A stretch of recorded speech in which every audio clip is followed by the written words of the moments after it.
नमस्कार दोस्तों, मेरा नाम है Ashish Rathore. Indian Rail Dynamics channel में आपका स्वागत है। अगर आज आप मेरे चैनल पर नए आए हैं, कंटेंट पसंद आए तो सब्सक्राइब करना मत भूलिएगा। दोस्तों, भारतीय रेलवे में हादसे रुक नहीं रहे हैं और लगातार हादसे होते आ रहे हैं।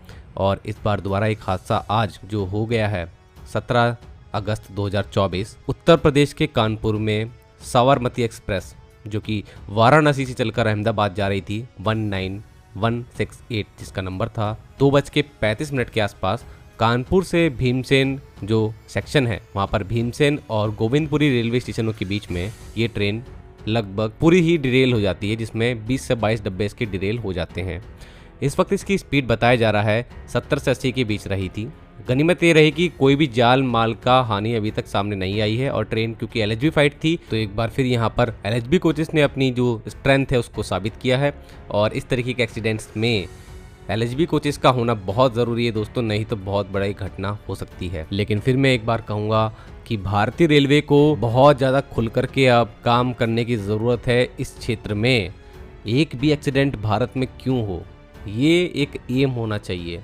हालांकि इस एम को कहीं ना कहीं अगर भारतीय रेलवे अगर लेकर चले भी तो कुछ ऐसी चीज़ें हैं जो हो सकता है देश में चल रही हैं। ऐसा मैं इसलिए कह रहा हूँ क्योंकि मैंने आपको आज से कुछ दिनों पहले वीडियो के माध्यम से बताया था कि कैसे भारतीय रेलवे डेंजर में है। कहीं ना कहीं कुछ घटनाएं साबोटेज की हो रही हैं, ट्रैक के साथ छेड़खानी लगातार कहीं ना कहीं देखने को मिल रही है। आरपीएफ भी ऐसी घटनाओं को देख रही है, खुलासा कर रही है, लेकिन इसकी वजह से कोई बड़ा रेल हादसा हो रहा है इसके सबूत नहीं मिल पा रहे हैं। और मेरठ में कुछ दिनों पहले डीएफसी के ट्रैक पर एक बड़ा स्लीपर रख दिया गया था जिससे एक रेल इंजन टकराया जो कि लोडेड एक मालगाड़ी को लेकर जा रहा था और लोको पायलट ने शिकायत करी कि तेजी से कुछ टकराया है। रात को कुछ देखने को नहीं मिला, लेकिन सुबह जब गई मेरठ की पुलिस देखने दोराला के साइड में तो उनको देखने को मिला वहाँ पर एक स्लीपर पड़ा हुआ था बड़ा, जो कि जानबूझकर ही रखा गया था।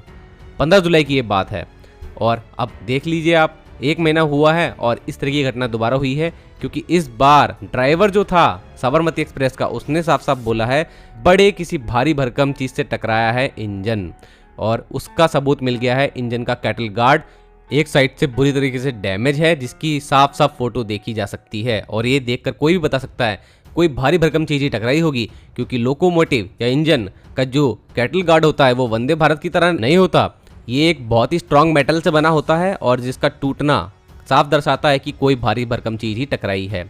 और यही चीज इस बार भारतीय रेलवे ने खुद बताई है ट्वीट करके, और अश्विनी वैष्णव जी ने ये भी बताया है कि अब इस घटना में आईबी की टीम पहुंच चुकी है। उन्होंने वहां पर जो सबूत है उनको इकट्ठा कर लिया है और यूपी पुलिस और उसके साथ में ही एनसीआर में, क्योंकि ये हादसा हुआ है तो एनसीआर के जीएम उपेंद्र चंद्र जोशी जी उन्होंने कहा कि ये बात तय है, हादसा इंजन के किसी भारी भरकम चीज से टकराने से हुआ है।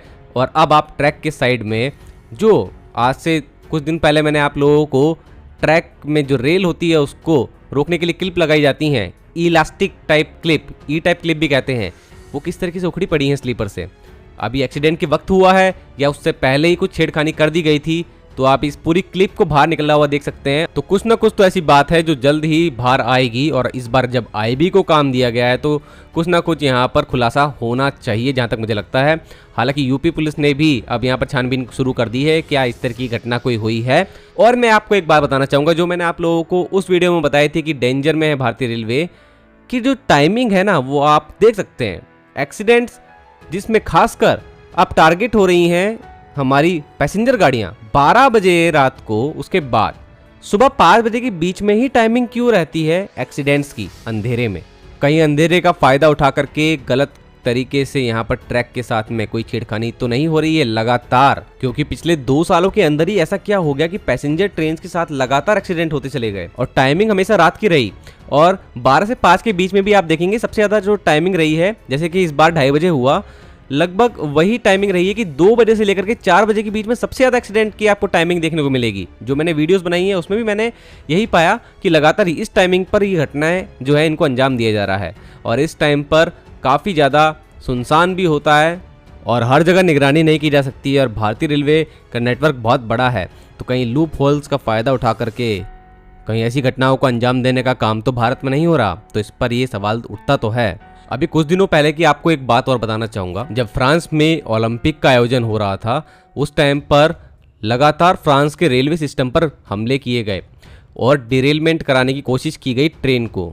और इसमें आप लोग देख पा रहे होंगे, जैसे कि मैं दिखा पा रहा हूँ, मैंने ये देखा कि वहाँ पर सिग्नलिंग सिस्टम जो इतना ज़्यादा एडवांस है, उनके वायर ही काट दिए गए। फ्रांस के रेलवे के जो अधिकारी हैं उन्होंने मुस्तैदी से काम किया और उन्होंने उनके इस मंसूबों को सफल तो नहीं होने दिया। तो ये एक बड़ी अच्छी बात रही, फ्रांस अलर्ट पे था। तो दोस्तों मेरा तो यही मानना है, भारतीय रेलवे को इस पर कुछ ना कुछ तो करना पड़ेगा। अगर कोई घटनाएं अंजाम देने की कोशिश कर भी रहा है तो उसको भी रोकने के लिए भारतीय रेलवे को बहुत बड़े कदम उठाना पड़ेंगे। नहीं तो पिछले सालों में भारतीय रेलवे में जो एक्सीडेंट्स की संख्या बहुत कम हुई थी, उसमें लोगों का विश्वास बहुत बड़ा था भारतीय रेलवे पर, और अचानक से अब जो इतने ज्यादा एक्सीडेंट हो रहे हैं, लोगों में डर का माहौल है और पहले इतना मीडिया कवरेज नहीं था, और आज एक छोटे से छोटे एक्सीडेंट के लिए भी मीडिया कवरेज बहुत तेजी से हो रहा है। तो भारतीय रेलवे को अगर अपनी छवि सुधारनी है तो कुछ ना कुछ ऐसे कदम उठाने चाहिए इस फील्ड में भी, कि इस तरीके की साजिश को भी रोका जा सके। उसका कोई आपके पास रोड मैप है तो वो जनता को बताइए। और दूसरी बात, जो आपके अंदर कमियां आ रही हैं ट्रैक से रिलेटेड, उसको दूर करने के काम लगातार ज़्यादा तेज़ी से करिए। स्टेशंस तो बन रहे हैं लेकिन ट्रैक्स के साथ में काम और तेज़ होना ज़रूरी है। तो दोस्तों इसके बारे में और भी कुछ खुलासे होते हैं तो मिलता हूँ दूसरी वीडियो में। आज के लिए इतना ही। वंदे मातरम, भारत माता की जय।